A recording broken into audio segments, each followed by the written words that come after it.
going to talk to you today about more of a green infrastructure-based project and doing some modeling, of performance modeling for green infrastructure-based design in a city, basically a suburb of Houston called League City. But I do want to thank some people first. So obviously the funding, the NIH Superfund was instrumental in a lot of the monetary efforts behind this. And the Texas A&M Center for Housing and Urban Development, which I'm the director of, so I guess I'm basically thanking myself. But it's a team for sure. I also want to thank Phil Berke, because he's the one basically that invented this resilient scorecard, and his two great graduate students, Matthew Maleka and CUU, who did a lot of the scoring. You'll see what I'm talking about in a minute.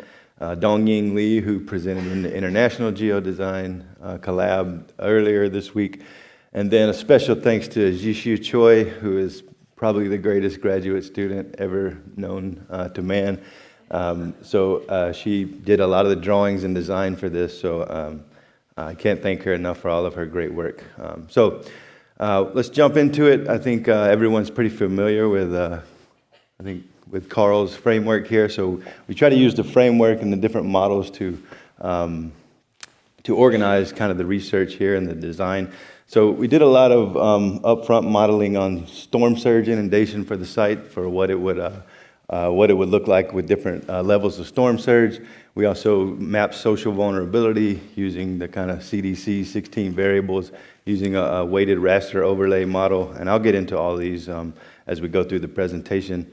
We also did a lot of policy analysis to look at different districts within the city to see which policies were good or bad for urban growth for resiliency using the resilient scorecard method. We mapped some sea level rise floodplain changes, so not just how much water is going to go up, but actually how the floodplain is actually going to adjust according to that. Then we did some design work, and we used a Green Values National Stormwater Calculator to look at the differences with the green infrastructure versus the conventional development at the end. So this is where my site is in League City. It's kind of southeast of Houston, basically a suburb of Houston. You can see it right here.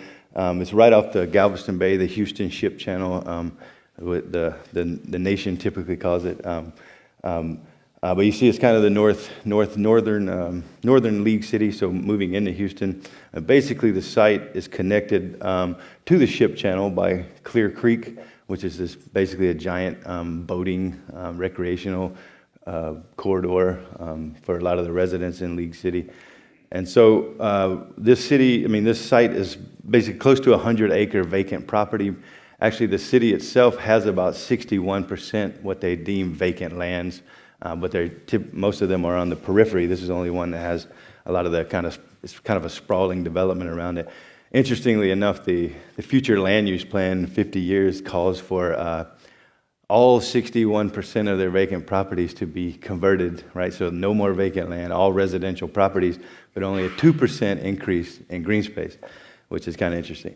We'll get into some of that more. So let's look at what's happening on the site. It's very significantly kind of flood vulnerable, if you will. So if you're familiar with NOAA and their sea level rise projections, there's a dozen different types of sea level rise projections, and ranging from 0, there won't be any, all the way up to, I think around here, a little over 8 feet. So we use the intermediate high. NOAA has 5 or 6 different levels, so low, intermediate, high, and high. So if we use the intermediate high scenario from NOAA, at least around Galveston Bay, by 2100, there'll be at least predicted 6.29 feet increase in sea level, which is about 0.82 inches per year. And so also currently, if we're just using census data within the 100 and 500 year floodplain, around 63% of the League City's population actually lives within the floodplain. So all of these people are at risk. And the whole site, the entire site itself is in the 500-year floodplain. You're going to see about a little over 3/4, I think, is in the 100-year floodplain. But it also there's a surge floodplain, all different types of resiliency issues going on here.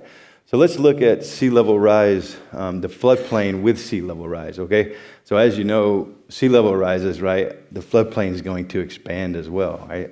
So it's not It's not just what's underwater, but also what's threatened. So currently, if you look, I don't know if this is the current 100-year floodplain. You can see the floodplain here on the section drawing. But if we look at it for 25-year increments, you can see at the top that by 2100, a little over 3/4 of the site, mainly the western portion of the site, is going to be within the 100-year floodplain. So, and again, we just clipped it to the site. Obviously, the floodplain keeps going outside of here. So it is threatened by sea level rise. It's also threatened by storm surge. So if you know, if you kept up with the news, you know Texas gets hit by floods a lot. We get hit by major floods every 5 years, major floods every 15 years, normal floods every 5 years. So this is the extent of 2008. We had a huge one in 2017, Hurricane Harvey. We don't know the extent of the money yet on it, so we just use Harvey here. But we do know that it's consistent with a lot of the literature that from 2008 to 2017 isn't 15 years. So the frequency is at least consistent with the literature that there's a lot more storms coming. All these other lines are every single hurricane that has hit Texas coast since 1851. So we just highlighted the line of Harvey. And so if you look at League City, a category 3, 4, and 5 storm surge, which the average wave height is around 8 feet, right? We know that the waves don't just hit the coast and stop, okay? They feed into these tributaries, and since we're so close to the ship channel here, all that surge comes rushing into Clear Creek, which is going to obviously affect. So you can kind of see that we're pretty prone to a lot of the storm surge inundation as well on the site. Now, I'll have to preface this next part by saying that League City's probably one of the more, I wouldn't say super affluent, but it's not exactly a poor community outside of Houston.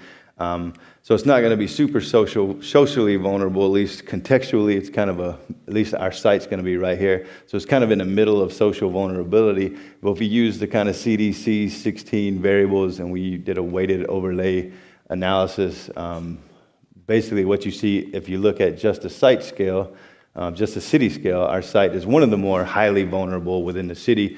On the regional context, it's kind of in the middle as far as social vulnerability to flooding, okay? So one of the other things we did was apply the resilience scorecard to examine kind of what kind of policies were going on. So the resilience scorecard basically spatially applies scores to where policies are based on certain districts within the city. So it's fairly straightforward. You get a +1 if you got a good policy for resilience and a -1 if you don't, right? So you delineate different districts. In this case, we use census tracts, which is pretty normal. You determine the vulnerability within those things, which we've already done. And then you basically score the different plans. So it could be hazard mitigation plan, could be a comprehensive plan, could be parks and open space plan. Each plan gets scored accordingly. And the resilience scorecard has been applied in a significant amount of coastal areas now. I think it came out in 2015. Luckily enough, I co-authored the first paper, and then the guy who invented the scorecard is about 4 offices down from me. So it worked out well. And then it's also being applied in China and then even in the Netherlands now. So it's catching some traction here. So this is just a screenshot of some of the scoring, right? So we have different PhD students that do the plan delineation and those kind of things. And then we make sure through intercodal reliability that they're all pretty similar, right? To make sure that the scores are correct. But basically, here's the important part. The output of the resilience scorecard shows that in regards to physical vulnerability, the current planning, they had an open space, hazard mitigation, and comprehensive plan that we all did. See different types of plans and scores for each district. Very low in regards to physical vulnerability. And you remember what I told you about the kind of the future land use plan earlier.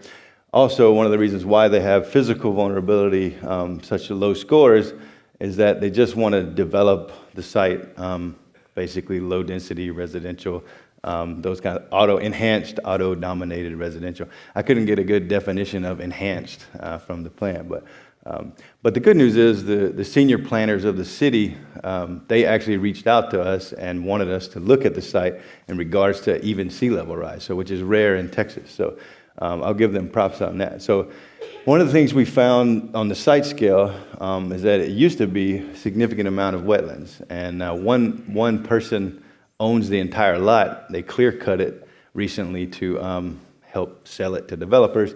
So they lost around 42 acres of wetlands, at least from 95 to 2015, which basically is a great resilience piece to have on site.